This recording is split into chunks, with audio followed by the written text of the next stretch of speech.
Assalamualaikum warahmatullahi wabarakatuh. Assalamualaikum warahmatullahi wabarakatuh. Bismillah, alhamdulillah, wassalatu wassalamu ala rasulillah, wala haula wala quwata illa billah.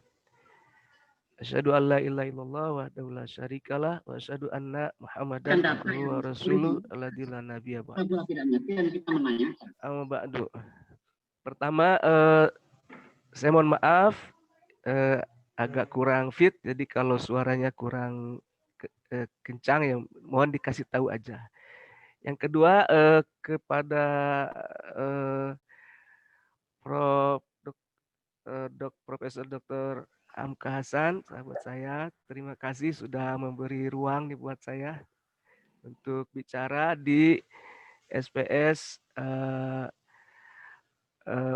UIN Syahida Jakarta. Saya ini alumni SPS ya, tahun 2009 dulu. Jadi ini seperti berbicara di depan sahabat-sahabat gitu ya. Jadi memang belajar di SPS banyak suka dukanya. Saya juga mohon izin ke Pak Zainal ya. Ya, ini saya bicara duluan bukan berarti saya yang lebih tahu ini. Oke, berapa menit Pak Alvin kira-kira saya bicara? Ya, mungkin bisa antara 15 sampai 20 menit, mungkin Ya. sambil mengalir. Ya. Seperti itu. Mungkin Bapak Ibu sekalian, partisipan bisa menanyakan melalui chat, nanti akan kita catat dan akan kita tanyakan kepada narasumber seperti itu. Terima kasih. Ya. Oh ya, satu lagi Kang Andi. Ini nggak menyangka saya berjumpa Kang Andi di sini.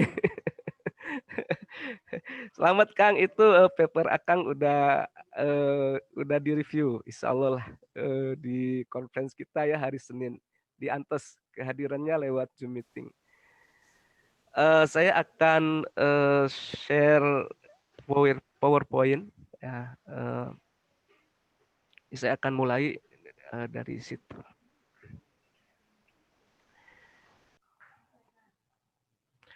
Oke, judul kita kali ini adalah strategi publikasi artikel di Jurnal Nasional Sinta 2.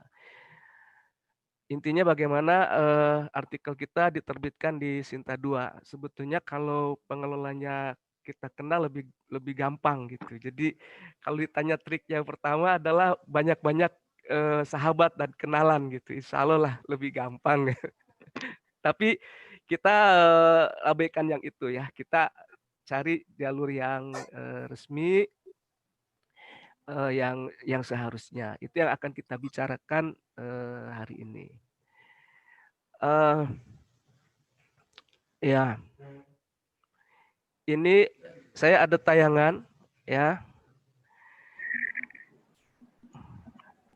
mengenai jurnal-jurnal di Fakultas Usuluddin.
Oke, jadi kita mengelola sampai saat ini 6 jurnal, ya. 3 diantaranya sudah Sinta 2. Ini ada yang pertama wawasan kakaknya, kemudian kedua religius, ketiga Al-Bayan. Ini masing-masing punya spesifikasi khusus. Kalau wawasan itu untuk di sini ada ya jurnal ilmiah agama dan sosial budaya. Kalau Al-Bayan untuk pemikiran untuk tafsir Quran, religius untuk studi agama-agama. Kemudian ada jurnal Syifaul Qulub. Nah, ini Sinta 3 untuk jurusan tasawuf. Kemudian ada jurnal Diroyah, ini masih Sinta 4, lagi sedang diajukan ke Sinta 2. Ini Jakpi sedang dalam proses akreditasi. Mungkin tambah lagi satu lagi Prof Hamka, nanti ada jurnal untuk mahasiswa. Jadi totalnya yang kami kelola ada 7 jurnal. Oke. Nah, bagaimana triknya supaya jurnal kita diterima ya? Pertama itu ya harus tentukan tema dulu gitu. Nah, tema ini harus sesuatu yang Anda sukai, harus sesuatu yang Anda kuasai. Jadi kalau misalnya kita sukanya di tafsir, misalnya ya sudah temanya berarti tafsir, kira-kira tentang apa gitu. Kalau kalau sukanya di pemikiran ya tinggal ditentukan lah bahwa kita bahasnya pemikiran. Sesudah ketemu temanya, kemudian pilih jurnal target gitu. Jadi ada jurnal target itu jurnal yang kira-kira skupnya sesuai dengan tema yang kita pilih ya. Lalu baca 3-4 artikel dari jurnal itu untuk memahami untuk merasakan itunya gaya dari jurnal materi tersebut, untuk ya. Kemudian pelajari gaya selingkuhnya, dan kalau nanti nulis jangan lupa kutip 3-4 artikel dari jurnal target. Kalau nggak dikutip biasanya dilemparin itu jurnal artikel kita ya. Oke, selanjutnya ini kalau di kita yang pertama ditentukan tuh tujuan penelitian ya. Jadi tema itu diturunkan ke tujuan penelitian. Ini tujuan penelitian ini penting gitu. Kita nulis tujuannya apa? Nah, itu dulu. Kalau di UIN Bandung di Usuludin begitu. Tujuan ini harus ditulis dalam kalimat sempurna, misalnya penelitian ini bertujuan untuk membahas titik-titik gitu ya. Jadi ini yang pertama, tentukan tujuan ya, tujuan penelitian kita. Ini contohnya, misalnya ini tulisan terbaru saya dengan Ibu Irma dan mahasiswa kami Pak Saudara Yusef. Kita awali abstrak kita dengan tujuan. This research attempt to build new model of semantic analysis. Ya. Jadi ini diawali dengan tujuan. Selalu mulai penelitian kita dengan tujuan. Nah, setelah tujuannya ditentukan, buat hipotesis awal. Jadi misalnya kalau tadi tujuan saya adalah membuat metode semantik alternatif selain Ijutsu, karena semua orang sekarang modelnya Ijutsu. Ya udah, kita bikin hipotesis ada model lain semantik Al-Quran selain semantik Ijutsu. Gitu. Jadi kita bikin. Ini nggak mungkin ini metode satu-satunya, pasti ada metode lain. Kalau belum ada kita cari, kita bikin. Gitu. Oke, itu langkah kedua, bikin hipotesis. Langkah ketiga, ajukan pertanyaan. Ya. Mula-mula boleh pertanyaan utama dulu, pertanyaan utama ya, pertanyaan gede. Lalu turunkan menjadi 3 pertanyaan lain. Misalnya kalau dalam kasus tadi penelitian saya, pertanyaannya adalah apa semantik, bagaimana semantik Al-Quran model Ijutsu. Kemudian pertanyaan ketiganya, mungkinkah membangun semantik Al-Quran alternatif. Lalu turunkan masing-masing pertanyaan ini menjadi 3 pertanyaan lebih kecil lagi. Ya. Sehingga kemudian pertanyaan itu akan membentuk ini kerangka pemikiran seperti ini. Jadi ini pertanyaan pertama, ini sub pertanyaan ada 3 di situ. Kemudian di pertanyaan kedua ini ada sub pertanyaan lagi di bawahnya ada 3. Ini pertanyaan ketiga ada sub lagi di bawahnya, ini kesimpulan gitu. Nah, dari yang ditulis di sini kata kuncinya, ya, kata kuncinya misalnya semantik gitu. Pertanyaannya apa itu semantik gitu. Kemudian mungkin di sini sejarah semantik gitu. Bagaimana sejarah semantik gitu. dan seterusnya ya. Kalau itu rujukannya penelitian saya tadi.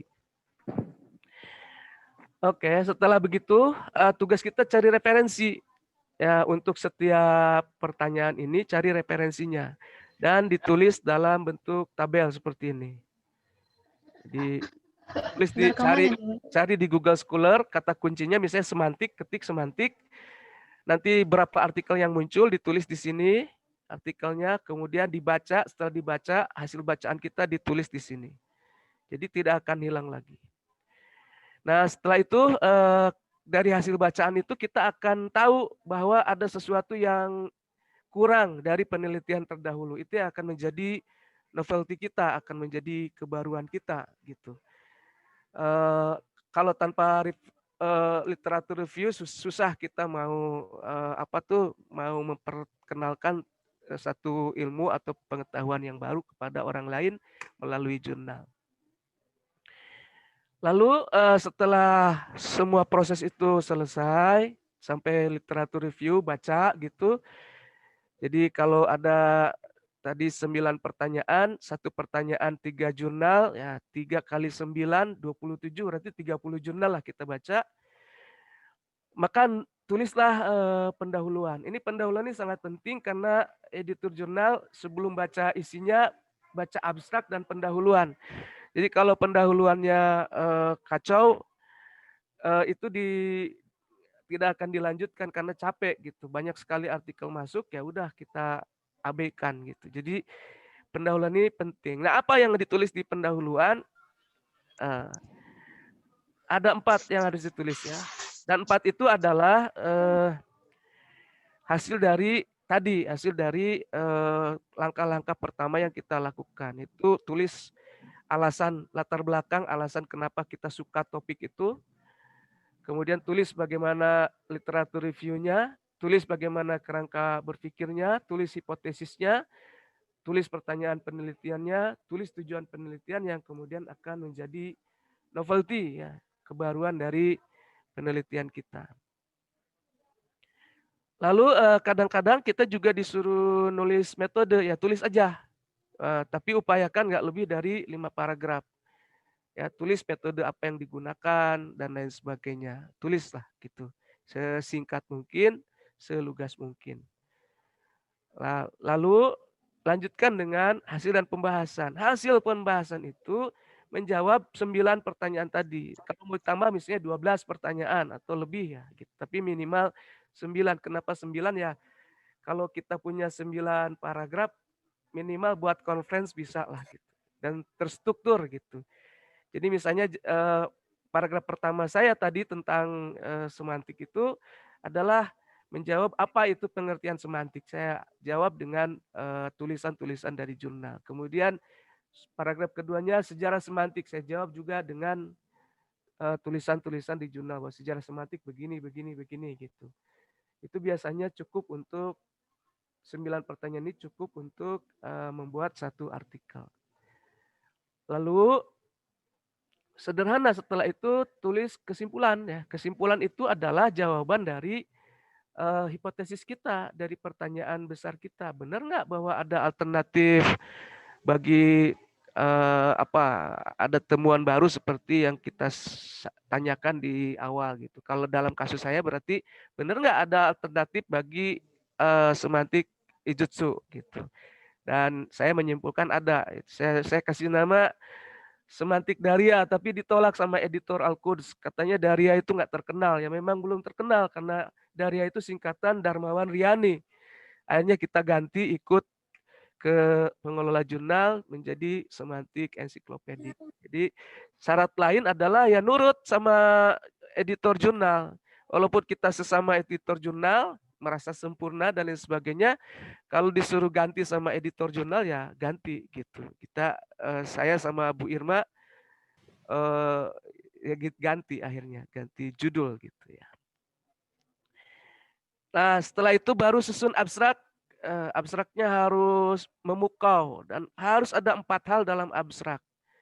Tujuan, metode, hasil dan pembahasan, dan kesimpulan. Gitu itu aja. tujuan, metode, hasil pembahasan, kesimpulan. Ini contoh dari tulisan dekan kami, ini contoh tulisan saya. Tujuan, metode, temuan, kesimpulan. Oke, lalu terakhir bikin judul yang menarik gitu. Kalau judulnya menurut pengelola jurnal nggak bagus ya ganti aja, seperti yang tadi saya contohkan. Terakhir submit. Ya, submit itu yang pertama harus percaya diri. Kalau ingin terbit di Sinta 2 ya pertama harus submit. Kalau nggak submit cuma dipikirin, ragu-ragu, bener bisa nggak akan terbit-terbit. Ya. Yang kedua, yang ketiganya sabar, meladeni koreksi-koreksi dari reviewer, tekun, telaten, sukses. Nah setelah sukses rayakan gitu. Paling tidak kayak saya tadi udah terbit nih bulan ini November, saya tunjukin lah sama Bapak Ibu sekalian di forum ini gitu. Jadi hitung-hitung selebrasi. Nah apa yang saya sampaikan itu bisa Bapak Ibu temukan di link ini ya. Kelas menulis Fakultas Usuluddin UIN Sunan Gunung Jati Bandung. Ini adalah karya dari dekan kami, Dr. Wahyudin Dharma Laksana, dan semua yang saya sampaikan adalah berkah ilmu dari beliau. Begitu pula para pengelola jurnal ikut di Fakultas Usuluddin ikut panduan ini. Jadi kalau mau submit artikel di jurnal-jurnal Fakultas Usuluddin UIN Bandung ya silakan klik link ini, kemudian dilihat, dibaca gitu. Kira-kira isinya seperti yang tadi saya sampaikan, sederhana, mudah, hanya butuh ketekunan saja untuk menulis. Gitu. Terima kasih, itu yang bisa saya sampaikan. Begitu Prof, mohon maaf, cuma itu yang bisa saya sampaikan. Assalamualaikum warahmatullahi wabarakatuh. Waalaikumsalam.